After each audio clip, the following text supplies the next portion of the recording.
Bonjour à vous, les jeunes. Ça fait déjà un petit moment qu'on n'a pas eu l'occasion de se rencontrer, de partager des moments de convivialité ensemble, de rire aussi certainement, hein, mais également de partager la parole de Dieu. Déjà, avec Isabelle, nous voulons vous assurer de notre pensée et de notre soutien dans la prière. On sait que ces moments de confinement ne sont pas simples, surtout quand on est dans un petit studio, un petit appartement et qu'on se retrouve là comme enfermé sans pouvoir sortir et rencontrer les autres. Je, je sais que ça n'est pas facile, bien sûr, et c'est pour ça aussi que nous pensons à vous et nous demandons au Seigneur de vous accorder sa grâce afin de traverser ce temps si particulier avec son secours et la manifestation de sa puissance. Vous dire aussi, bien sûr, que nous apprécions véritablement la qualité de vie du groupe de jeunes et votre affection fraternelle, votre soutien. Je suis au courant des différentes initiatives qui sont prises, les aides qui sont apportées aux uns aux autres, et cela aussi nous réjouit avec Isabelle, et nous sommes vraiment, je vais le dire comme ça, fiers de vous avoir avec nous, de travailler avec vous, et puis tous les talents qui s'expriment de diverses manières. On n'est pas tous dans la technique, dans les chants et autres, mais je sais que d'une manière ou d'une autre, vous êtes toutes et tous impliqués, et cela aussi, ça réjouit bien sûr notre cœur. Alors, ce message un peu particulier que je voulais vous destiner, parce que j'aime être avec vous, j'aime partager la parole de Dieu avec vous. Je pense que vous le savez, et Isabelle aussi bien sûr, hein, nous aimons partager des bons moments avec vous. Et je voulais alors avoir un moment particulier, vous adresser à vous un message.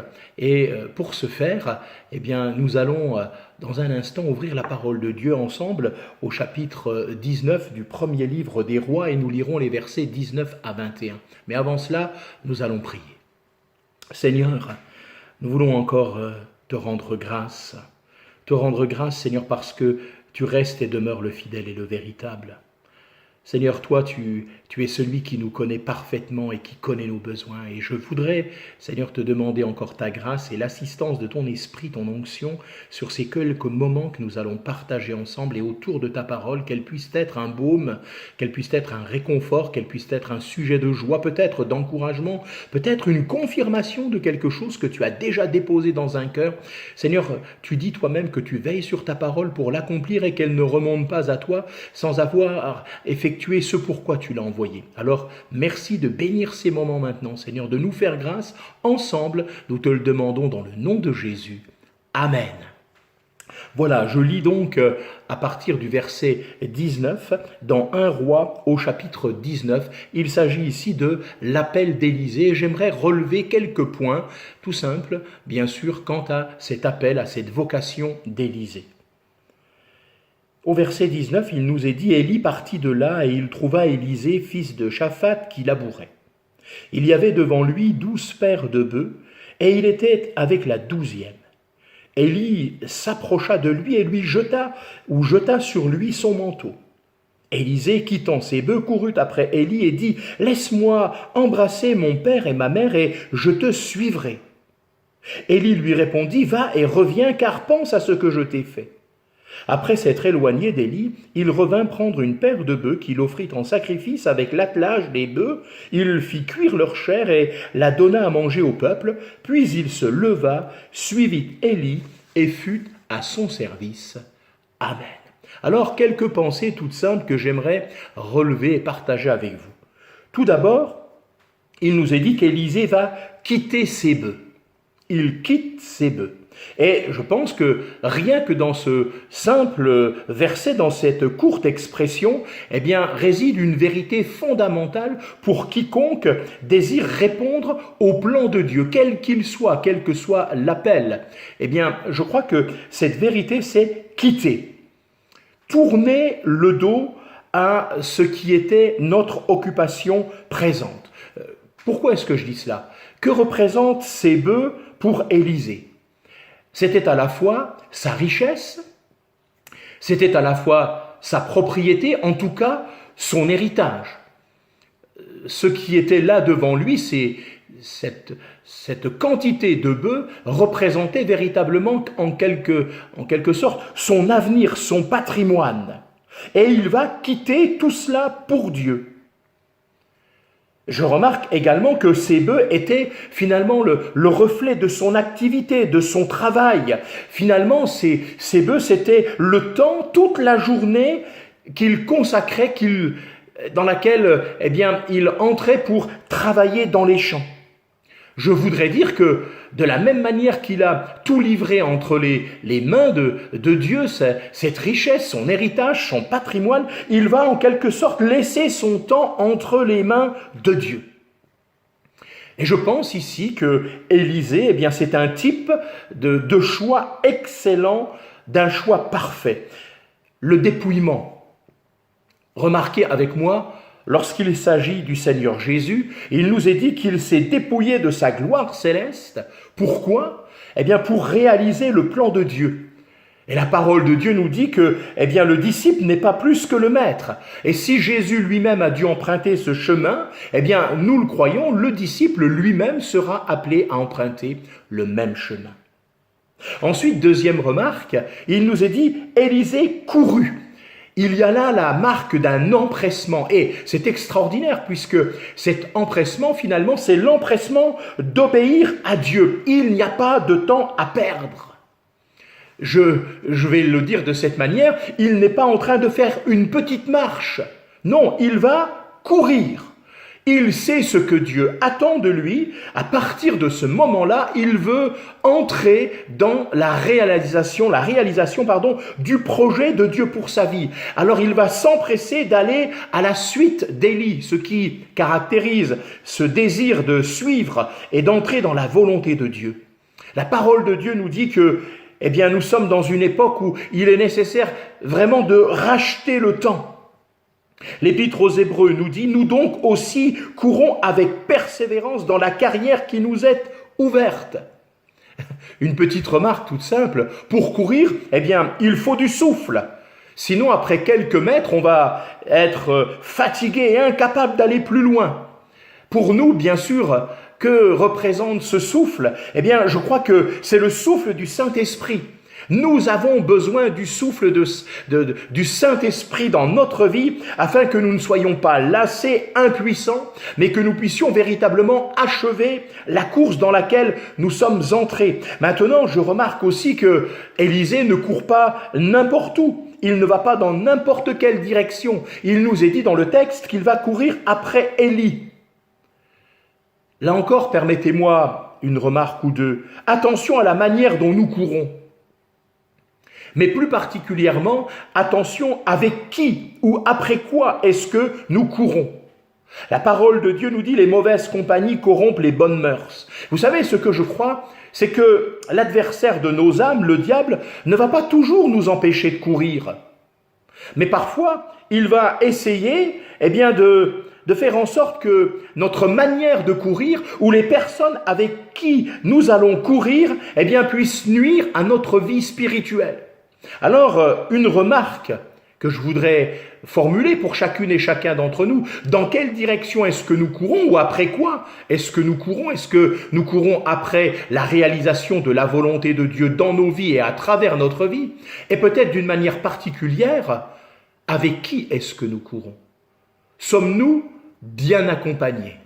Je crois que c'était une question à laquelle nous devons répondre. Et il nous est dit, courons avec persévérance, les yeux fixés sur Jésus. Voilà, nous ne courons plus après Élie, mais notre désir, c'est véritablement de chercher à suivre celui qui, en réalité, est le seul guide sûr. Ensuite, je poursuis encore cette réflexion. Élie va dire à Élisée, va et reviens. On pourrait traduire cette expression de cette manière, va, fais vite.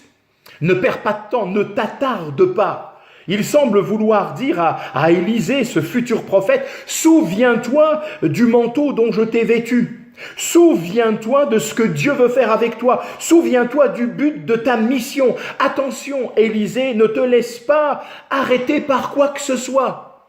Quand bien même ce seraient des sentiments nobles, puisqu'il désire rentrer dans sa maison. Attention, ne reste pas attaché à ta maison, mais n'oublie pas ce que Dieu a fait dans ta vie. Je veux croire que Dieu a aidé Élisée à fermer la porte derrière lui, afin d'entrer dans cette carrière inaugurée maintenant pour lui. Et je crois que de la même manière, lorsque Dieu voit en nous ce désir de le suivre, de lui obéir, le désir de courir à sa suite, les yeux fixés sur lui, il va nous donner aussi la capacité de fermer la porte derrière nous sur tout ce qui doit être laissé, quitté, abandonné.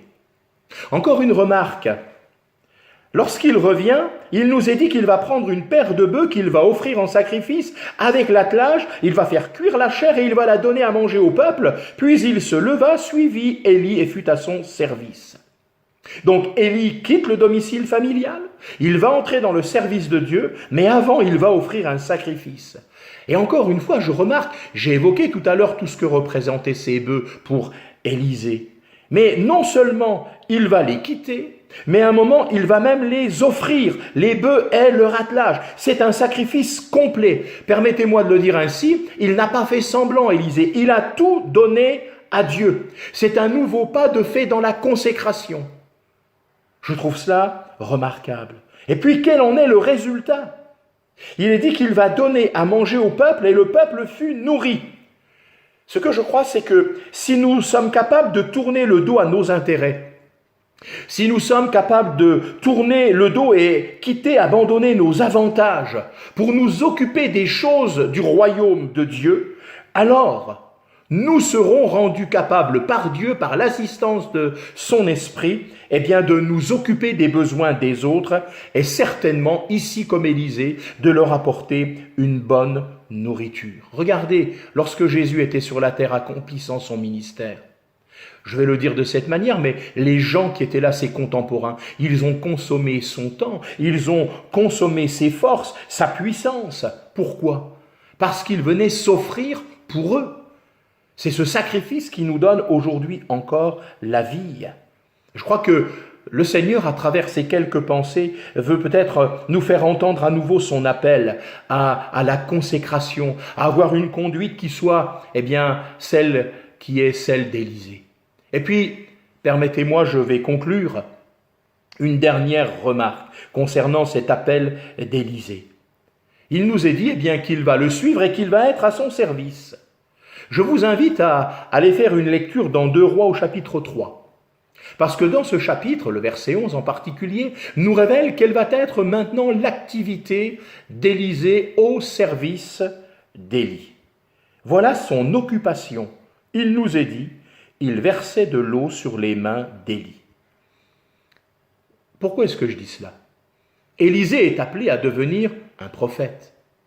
Particularité, il va même à un moment demander la double onction. Double onction par rapport à celle qu'Élie a reçue de la part de Dieu. Et le texte qui concerne toute sa vie nous révèle qu'il a accompli 2 fois plus de miracles qu'Élie lui-même n'en a réalisé durant sa vie par la grâce de Dieu. C'est vrai que c'est l'objectif de Dieu.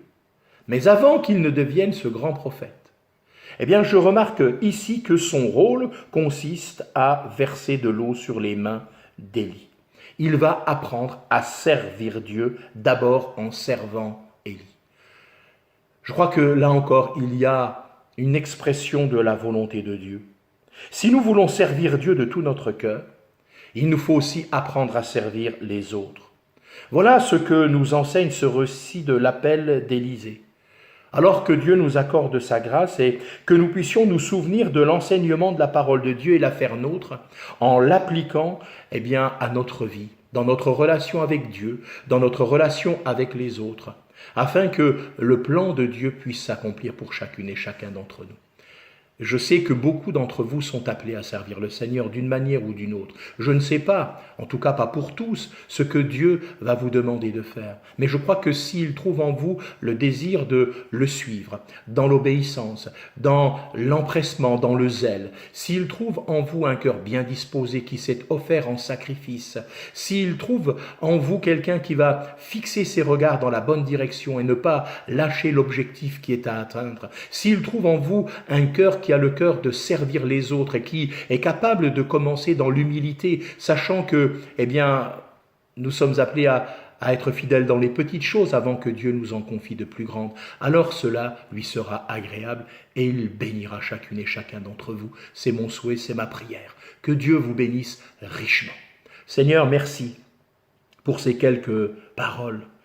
Qu'elles puissent trouver l'écho de la foi dans notre cœur et qu'elles puissent ainsi, cette parole, nous permettre d'aller de progrès en progrès comme Paul en son temps l'a dit à Timothée. Seigneur, oui, je te prie pour chaque jeune fille, chaque jeune homme. Je te prie pour que, Seigneur, chacune, chacun soit véritablement, celui que tu désires, que tu puisses former en eux et en chacune et en chacun d'entre nous le caractère de Christ, déverser en nous ses pensées, ses sentiments, que les choses du royaume de Dieu, soient véritablement déposées dans notre cœur et que nous y apportions toute l'affection, l'intérêt, Seigneur, nécessaire.